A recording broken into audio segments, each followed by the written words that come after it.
Greetings to you all, beloved. Today we are going to look at the book of Job. Again, chapter 28, a very exciting chapter. But before we look at the book of Job, chapter 28 specifically, we are going to open with a word of prayer. Let's just close our eyes and pray. Our gracious Father in heaven, we thank you once again for this great opportunity to read from your word. We thank you, Lord Jesus Christ, and we pray that your light be the light that shines upon us so that we can be able to understand and to comprehend that which you speak to us through your holy scriptures. We thank you, Lord Jesus Christ, for you have heard our prayers. In Jesus' name, amen. Thank you very much, and greetings to you all, beloved. Like I indicated, today we are looking at Job chapter 28, also a very exciting chapter. Job started by saying that somewhere there in the world, there is a mine, and that mine is for minerals. But he says that these are vain things, and these are silver, it's gold, and it's brass. Probably we can also think of other things. But he says that these are the vain things that are somewhere there in the world. And he says that as human beings, we have found a way of going into some of the darkest corners of the world, under the earth, to extract these minerals, and you'll find a way of purifying these minerals to make them precious and to make them so beautiful and to make them so valuable. So we've obtained this knowledge to extract these precious minerals from the earth and extract them so that we can extract the gold, the silver, and the brass, and all the other kind of minerals that we want from the rocks and from the dust. And we find a way of doing that. It is because we've gained a certain knowledge and we've gained this certain way of understanding in which we have used to extract these minerals. And it says that these precious stones are taken from some of the deepest parts of the earth. And some of these places are like strange places. And you find that in those strange places, they are like in some of the strange corners of the world. That means it's in some of the difficult parts of the world or difficult parts of the ground or of the earth crust that you would not even imagine that human being can be able to extract minerals there. I think we can imagine that minerals are deep down underground, and mines have found some equipment to go underground. But Job, when he was speaking these things, it was a long time ago, before we can even imagine the mining equipment that we're having these days. But you can already see the picture that in a way something already was happening in terms of the mining, in terms of extracting. Knowledge was increasing, and people at the time were using that knowledge to extract minerals. And he says that that same earth where you get the minerals is the same earth that you can plant maize and you can plant a lot of crops that can provide food to you. So he says that the earth provides bread. That means it provides something for us to eat. But that same earth, if you go deep underneath it, there is fire. I think for some of you who have studied geography, you understand that in the earth crust, somewhere deep down there, there is a molten lava, a molten magma, and a molten rock. But it says, strangely, even though there is that heat that is in the earth, at the top you can be able to plant and you can grow crops and you can eat. So he's actually saying that as humans also we found a way of studying these things and understanding them. And he says that in that lava, in those hot parts of the earth crust, that's where you find some of the most precious minerals. And it talks about the sapphires, and it talks about the gold dust. And it says that even some of the animals that we can think about, like the vicious lions, like the fowls, and some of these falcons and the birds that you can think of that can go into strange corners of the world, they have not found a way of getting into deep down into the earth. But human beings have found a way of getting deep down into the earth and in some of the dangerous places to extract these minerals. And then he says that men have even managed to turn down the mountains from its roots. So literally, human beings can destroy the whole mountain and it can disappear as if there was nothing. That is how human beings have managed to go.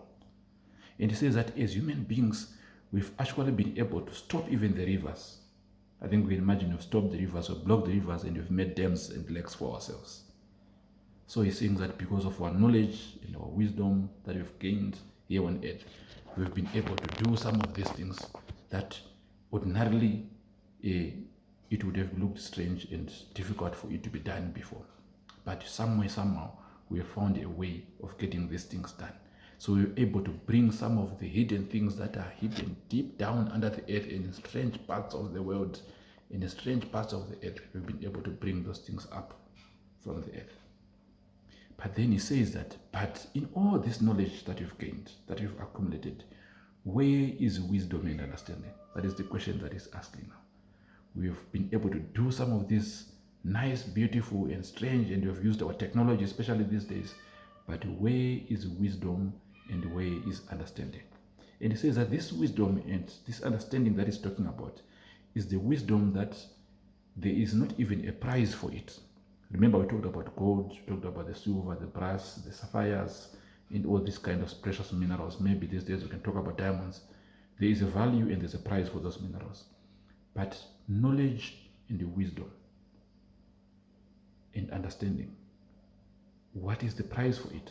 He says that there is no price for it.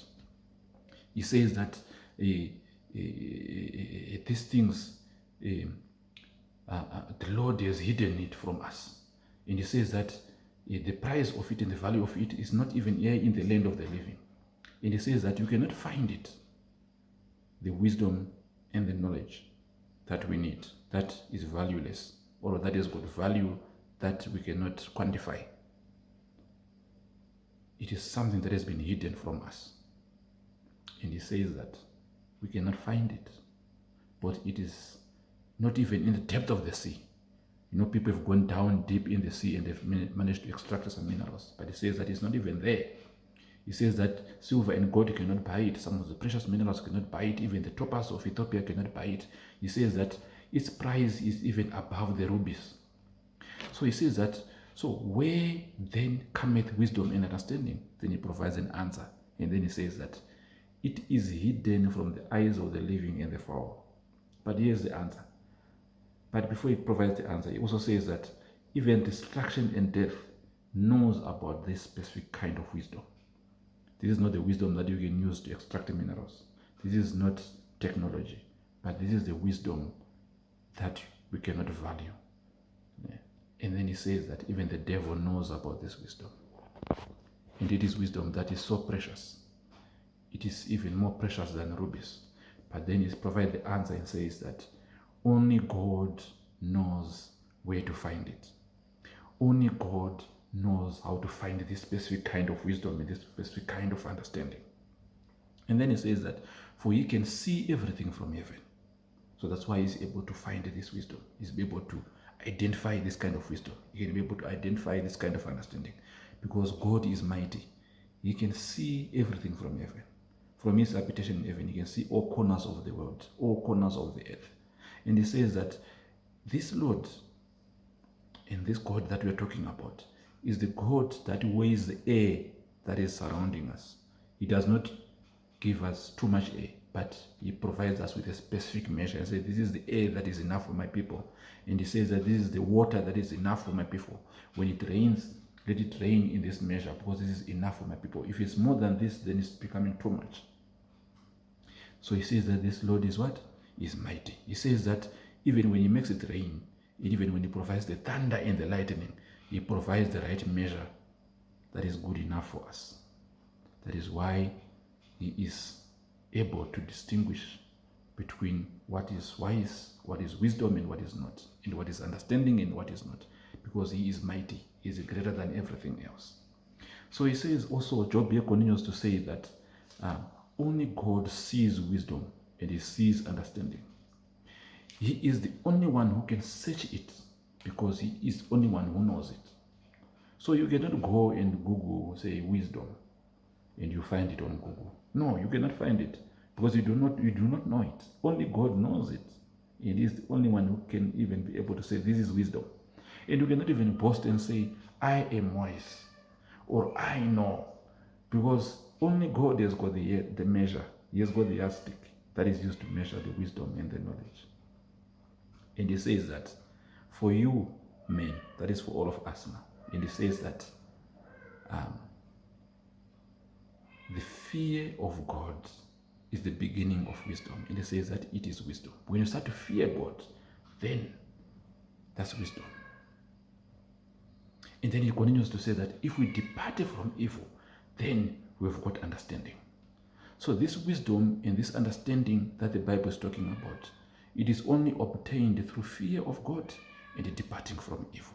And we need God to be able to achieve that. My brothers and sisters, we need to pray that the Lord will be able to help us so that we can have this kind of wisdom and this kind of understanding. Because on our own, we will not be able to have the capacity to fear God, but we need Christ to help us. On our own, we will not have the capacity to depart from evil, but we need Christ to help us. May the Lord bless you. May the Lord bless me also. Let us close our eyes and pray. We thank you, Lord Jesus Christ, for the word that you've given us today. We thank you, Lord Jesus Christ, for what you've taught us to know that for us to obtain wisdom, we need to fear you. For us to be able to obtain understanding, we need to depart from evil. But all these things we cannot do, Christ, without you. May you please help us so that we can depart from evil. May you please help us so that we can be able to fear you, Lord Jesus Christ. Not to fear you because we are scared of you, but to fear you because we love you, because we want to be with you, because we want to do everything that you do for us. Because in you there is power for everything. In you there is life. In you, Lord Jesus Christ, there is a guarantee for salvation. Thank you, Lord Jesus Christ, for you've shown us your way, for you've shown us your word, and you've brought us into the understanding of your scriptures. May you guide us so that we continue to read the scriptures to gain more knowledge and to gain more understanding. In this we have prayed in the name of our Lord Jesus Christ and Savior. Amen.